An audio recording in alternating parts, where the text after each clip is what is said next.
Hello students, आज मैं आपको डिफरेंशियल इक्वेशन में एक इंपॉर्टेंट टॉपिक है मोंगेज मेथड का उसका एग्जाम्पल लेके आया हूं और एक ही एग्जाम्पल कराऊंगा क्योंकि ये एग्जाम्पल वेरी वेरी इंपॉर्टेंट है, हर राइटर की बुक में है और मैंने देखा है कई बार ये पेपर में आया भी है, लेकिन थोड़ा बड़ा है। आप आराम से एक एक लाइन देखना, पूरा एग्जाम्पल आपकी समझ में आएगा। अगर ये एग्जाम्पल आपकी समझ में आ गया तो आप पार्शियल डिफरेंशियल इक्वेशन का ये मोंगेज मेथड वाला टॉपिक पूरा कर लेंगे। तो चलिए हम लिखते हैं कि वो एग्जाम्पल कौन सा है। Solve R plus K A square T minus 2as equal to 0। ये मैंने क्वेश्चन लिख दिया। अब किताब में तो कुछ भी लिखा हो, मैं लिख रहा हूं जनरल इक्वेशन इसके लिए क्या होती है जिससे हम कंपेयर करेंगे। We have R R plus S S plus T T equal to V से कंपेयर करते हैं। कंपेयर करने के बाद यहां स्मॉल आर का कॉफिशिएंट 1, यहां कैपिटल आर है तो आर इक्वल टू 1, एस का कॉफिशिएंट 2a तो capital S equal to minus 2a, T का coefficient capital T equal to K A square और v इक्वल टू क्या है 0। कोई भी क्वेश्चन हो आप इस इक्वेशन से उस क्वेश्चन को कंपेयर करके कैपिटल टी, एस और क्या है आर और v कंपेयर कर लेंगे। फिर इसके बाद सब्सिडायरी इक्वेशन होती है, वो कौन कौन सी होती है। We have subsidiary equation R D Y square minus S D X D Y plus T D x square equal to 0, R D P D Y plus T D Q D X minus V D X D Y equal to 0। ये दो subsidiary equation हर question में use होंगी। अब ये सारी value जो निकाली है इसमें रखनी है और इसमें रखनी है, एक एक लाइन समझाऊंगा आपको, ठीक है। तो इसमें रखिए आर की वैल्यू यहाँ 1 रखोगे तो डी वाई स्क्वायर, एस की वैल्यू माइनस 2a रखोगे तो plus K 2a D X D Y, T की वैल्यू रखोगे तो plus K A square D x square equal to 0। अब ये इक्वेशन 1 हो गई। इसमें रखिए तो D P D Y, T की वैल्यू यहाँ रखिए तो प्लस के ए square D Q D X, V की वैल्यू 0 तो ये 0। इस प्रकार आपकी दो इक्वेशन हो गई। क्लियर, समझ में आ रहा है ना, ठीक है। अब क्या करेंगे, इस फर्स्ट इक्वेशन को सॉल्व करते हैं। तो ये एक ऐसी इक्वेशन है या ये एग्जाम्पल है कि फर्स्ट इक्वेशन के फैक्टर नहीं होते, इसीलिए मुझे क्वाड्रिक फॉर्मूला लगाना होगा जिसे हिंदी में श्रीधराचार्य भी कहते हैं। तो चलिए, by first D Y square plus 2a D X D Y plus K A square D x square equal to 0। तो मैं लिख रहा हूं which is quadric in D Y. तो क्वाड्रिक फॉर्मूला क्या होता है, श्रीधराचार्य, इसका मतलब है ये एक द्विघात समीकरण है। तो डी वाई इक्वल्स टू होता है minus B plus minus B square minus 4ac upon 2a। अब यहां पर a इक्वल टू क्या है 1, b इक्वल टू क्या है 2a dx और c इक्वल टू क्या है के ए स्क्वायर डी एक्स स्क्वायर। ये सारी वैल्यू आप यहां रख दीजिए।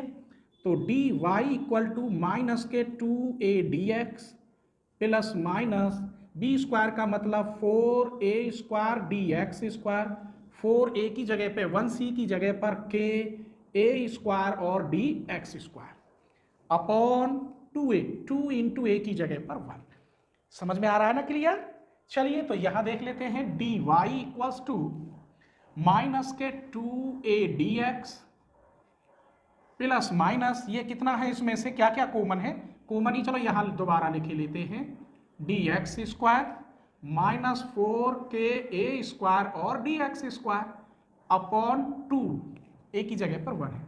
क्या क्या कॉमन, माइनस के 2a dx, एक तो 2 कॉमन, एक यहां से a कॉमन, एक यहां से dx कॉमन, क्या बचा अंडर रूट के अंदर यहां 1 माइनस के अपॉन 2 कॉमन लेकर इसको काट दीजिए तो minus a dx plus minus A D x into T, इसको मैंने टी कह दिया। लेट अंडर रूट में 1 माइनस के इक्वल टू टी, ये किसके इक्वल है, डी वाई के। यहां तक कोई परेशानी? इसे कॉमन ले लो इसमें से कुछ, तो डी वाई इक्वल टू क्या कॉमन है, माइनस ए कॉमन, डी एक्स कॉमन, यहां बचा 1, यहां माइनस प्लस टी, ये बचा। अगर माइनस कॉमन लूंगा तो इसके साइन चेंज हो जाएंगे, इधर ले आइए, तो D Y plus a D x 1 minus plus T equals to 0। तो यहां पर d Y plus a D x 1 plus t equal to 0। दूसरी equation d Y plus a D x 1 minus t equal to 0। हमने क्या देखा कि ये जो फर्स्ट इक्वेशन थी, ये क्वाड्रिक इक्वेशन से मैंने अलग अलग सॉल्व करके दो फैक्टर बना लिए। अब ये दो, इसको कहता हूं मैं यहां थर्ड और इसे कहता हूं फोर्थ। अब हम क्या करेंगे, थर्ड और सेकंड लेंगे, पूरा सॉल्व करेंगे, फिर फोर्थ और सेकंड लेंगे, पूरा सॉल्व करेंगे। सॉल्व करने के बाद हमें P और Q की अलग अलग वैल्यू निकालनी होंगी, तब फिर आगे बताएंगे क्या होता है। चलिए, बाई थर्ड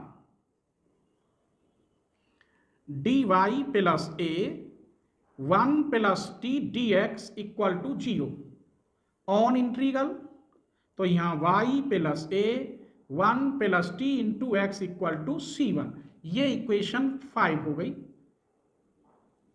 अब यहां से dy की वैल्यू इसी से बाई थर्ड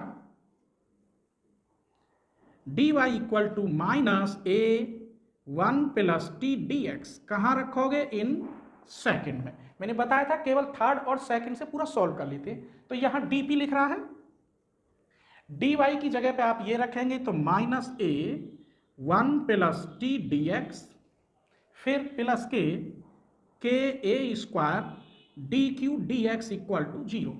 इसमें से माइनस डी एक्स कॉमन लेके 0 में भेज दीजिए, तो और ए भी ले लीजिए, मैं ऐसे लिखे देता हूं, minus A D X common, तो यहां बचेगा D P 1 plus T minus के A D Q equal to 0, ऐसे ब्रैकेट लगाओ। यहां से मैंने a और dx कॉमन लिया, तो यहां a बचेगा और dq और k, ये 0 में चला गया, बचा dp 1 प्लस टी माइनस के A D Q equals to 0।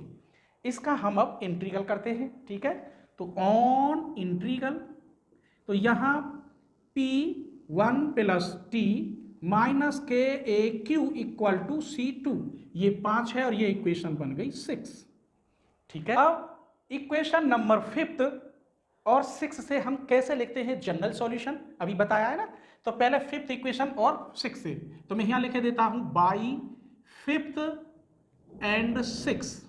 तो ये क्या लिख रही थी अभी जो सॉल्व करी है, P 1 प्लस टी माइनस के A Q equal to C2, और 5th क्या लिख रही थी, y plus A 1 plus T x equal to C1।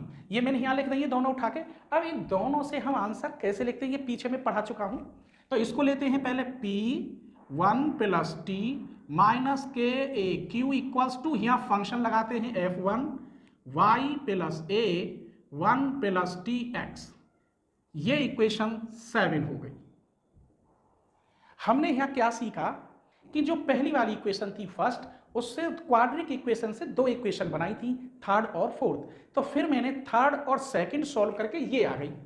अब फोर्थ और सेकंड लेंगे, तो पहले मैं फोर्थ लिख रहा हूं, उसे हल कर लेते हैं, फिर सेकंड में वैल्यू रखेंगे। तो बाई फोर्थ से, बाई फोर्थ इक्वेशन, फोर्थ कहां है, ये रही, d Y plus a D x bracket में 1 minus t equals to 0 on integral, तो y प्लस ए इधर ले लो 1 minus T into x equal to C3 बन जाएगा, और ये इक्वेशन आपकी 8 हो गई। अब यहां से dy की वैल्यू सेकंड में रखेंगे, सेम प्रोसेस है वही, तो मैं लिख रहा हूं by fourth dy equals to minus A 1 minus T D x, कहां रखोगे, इन सेकंड। सेकंड इक्वेशन भी लिख रहा हूं, आपको नहीं दिखाई दे रही होगी। तो सेकंड इक्वेशन क्या है, dp dy plus K A square D Q D X equals to 0। अब आप रख दीजिए dp dy की वैल्यू माइनस ए 1 माइनस टी और dx plus K A square D Q D X equals to 0। इसमें से फिर वही माइनस के ए डी एक्स कॉमन ले लेते हैं, minus A D X common लेंगे तो यहां बचेगा D P 1 minus T into D P, यहां माइनस के A D Q equals to 0। ये फिर 0 में गया, 1 minus T D P minus के A D Q equals to 0 on integral, तो p ब्रैकेट में 1 माइनस टी माइनस के A Q equal to C 4। ये इक्वेशन आपकी 9 हो गई। अब इससे और इससे फिर जनरल, जैसे इन दोनों से लिखा था ऐसे ही इस वाली इक्वेशन से इससे जनरल सॉल्यूशन कैसे लिखेंगे, तो मैं लिखे देता हूं बाई 8th एंड 9th। तो पहले इसे लिखते हैं p 1 माइनस टी माइनस के ए क्यू इक्वल टू, यहां F2 लगाएंगे और इसको लिख देंगे y, ऐसे ब्रैकेट लगाइए, F2 y प्लस ए 1 माइनस टी एक्स। ये इक्वेशन 10 बन गई। इस प्रकार इसमें क्या इक्वेशन बनी, 10 बनी। अब जैसे ये इक्वेशन एक तो ये आ गई और एक इक्वेशन आपकी ये आ गई, इस और इस इक्वेशन को सॉल्व करेंगे और सॉल्व करने के बाद P और Q की अलग अलग वैल्यू निकालते हैं। फिर फॉर्मूला होता है dz equal to p d x plus q d y, फिर इंटीग्रेशन करते हैं, यही इसकी प्रोसेस है। तो चलो करते हैं इसे। तो by equation 8th and 10th, 8th equation कहाँ, ये लिख रही P 1 प्लस टी माइनस के A Q equals to F1 y plus A 1 plus T X, और दूसरी इक्वेशन ये लिख रही P 1 माइनस टी माइनस के A Q equals to F2 y plus A 1 minus T X. ये दो equation है, इनका मैं अब नंबर अलग डाले देता हूं। चलिए ये A कर दिया और ये B कर दिया। इन दोनों इक्वेशनों को आपको सॉल्व करना है। देखिए कैसे सॉल्व करते हैं, ये दोनों सेम हैं। अगर मैं इसमें से इसे माइनस कर दूं तो ये कट जाएंगे, P की वैल्यू मिल जाएगी। तो मैं कैसे लिख रहा हूं, A माइनस B, ठीक है, ये A इक्वेशन है, ये B। तो यहां क्या है, P1 plus T minus P1 minus T, ये दोनों कट गए। यहां F1 y प्लस ए 1 प्लस टी बाहर x minus F2 y plus ए 1 माइनस टी बाहर x। ये इक्वेशन तैयार। सॉल्व करिए, इसे P कॉमन ले लें तो यहाँ 1 plus T minus 1 plus T equals to F1 y plus A 1 plus T X minus F2 y plus A 1 minus T x. इस 1 से 1 कट गया, 2t आएगा, p इंटू 2t, 2t की पूरे में डिवाइड कर देते हैं क्योंकि हमें तो p की वैल्यू चाहिए। तो यहां से p इक्वल आया 1/2t, ऐसा ब्रैकेट लगा दीजिए, F1 y प्लस ए 1 plus T X minus F2 y plus ए 1 माइनस टी एक्स। हमारे पास p की वैल्यू तैयार। अब q की वैल्यू कैसे निकले वो देखते हैं। ये p काटना है, अगर a में मल्टीप्लाई कर दूं 1 माइनस टी की, माइनस b में मल्टीप्लाई कर दूं 1 प्लस टी की, तो ये दोनों सेम हो जाएंगे और माइनस करने पर ये कट जाएगा। ठीक है, ये तो कट जाएगा, इसमें 1 माइनस टी की, इसमें 1 प्लस टी की, माइनस करने पर इधर तो कट जाएगा, ये बचेगा। तो माइनस के ए क्यू, इसमें कितने की मल्टीप्लाई है, 1 माइनस टी की, माइनस इसमें minus minus plus K A Q 1 plus T की मल्टीप्लाई है। जैसे इधर करिए ऐसे इधर कर दीजिए। तो इसमें कितने की मल्टीप्लाई कर रहे थे, 1 माइनस टी की, 1 minus T F1 y plus ए 1 plus T X minus b में कितने की कर रहे थे आप, 1 प्लस टी की F2 ब्रैकेट y माइनस ए 1 y प्लस ए 1 माइनस टी एक्स। ये रहा। यहां तक कोई परेशानी, फिर समझ लीजिए। मैंने इसमें मल्टीप्लाई करी थी 1 माइनस टी की, इसमें 1 प्लस टी की, सेम थे, माइनस करने पर 0, इसमें 1 माइनस टी की, माइनस माइनस प्लस, इसमें 1 प्लस टी की, इसमें 1 माइनस टी की और इसमें 1 प्लस टी की और माइनस साइन ये रहा। कोई परेशानी? आइए सॉल्व करते। इस पूरे में से क्या कॉमन? के ए टी कॉमन, यहाँ बचा माइनस का 1 प्लस के टी, यहाँ बचा प्लस 1 प्लस टी। इसको मैं बाद में लिखूंगा, इस लाइन को लिखा नहीं है। इसमें से 1 से 1 कट गया, क्या बचा? ये के ए क्यू है, यहां पर ये मिस्टेक हो जाती, तो ये बना 2 के क्यू और टी। फिर भी मैं इसे बाद में लिखूंगा। अब मुझे तो क्यू की वैल्यू चाहिए। किसकी चाहिए? क्यू की। तो क्यू इक्वल्स टू आएगा 1/2 के टी। अब लिख दीजिए 1 minus T F1 y plus ए 1 plus T X minus 1 plus T F2 y plus ए 1 माइनस टी एक्स। ये हमारे पास दो इक्वेशन हो गई P और Q में। अब इन दोनों इक्वेशनों को, इस P वाली को और Q वाली को रखना है dz equal to p d x plus q d y. किसमें? हम जानते हैं dz equal to p d x plus q d y, इसमें हमको रखना है। ठीक है, मैंने यहां P की वैल्यू और Q की रख दी। dz इक्वल, ये टोटल P था, p d x plus q d y. अब कुछ कॉमन लेना है, फिर सॉल्व करेंगे। जैसे मुझे ये कॉमन लेना है, इसको कॉमन ले रहा हूं, देखना। तो dz इक्वल्स टू, ये कॉमन लिया F1 y प्लस ए 1 प्लस टी एक्स, सेम आ गया। अब इसका कोफिशिएंट बचेगा यहां 1/2t और dx, तो मैं ऐसे लिखे देता हूं dx/2t प्लस यहां कितना बचेगा 1 माइनस टी अपॉन 2 और dy। फिर समझ लीजिए, मैंने ये कॉमन लिया तो इसका कोफिशिएंट एक तो dx/2t और यहां dy 1 माइनस टी अपॉन 2 ये बच गया। अब मुझे ये लेना है, तो प्लस F2 y प्लस ए 1 माइनस टी एक्स। वही चीज यहां सेम है और ये माइनस भी कॉमन आ गया दोनों से, तो इसका कोफिशिएंट बचेगा dx/2t, लेकिन यहां बचेगा dy, माइनस कॉमन ले लिया तो 1 प्लस टी और dy अपॉन 2 किसी को कोई परेशानी? अब एक बात बताऊं, इसमें x और y को छोड़ के सब कांस्टेंट है। जैसे ये 2t कांस्टेंट है, 2 ये टोटल कांस्टेंट है।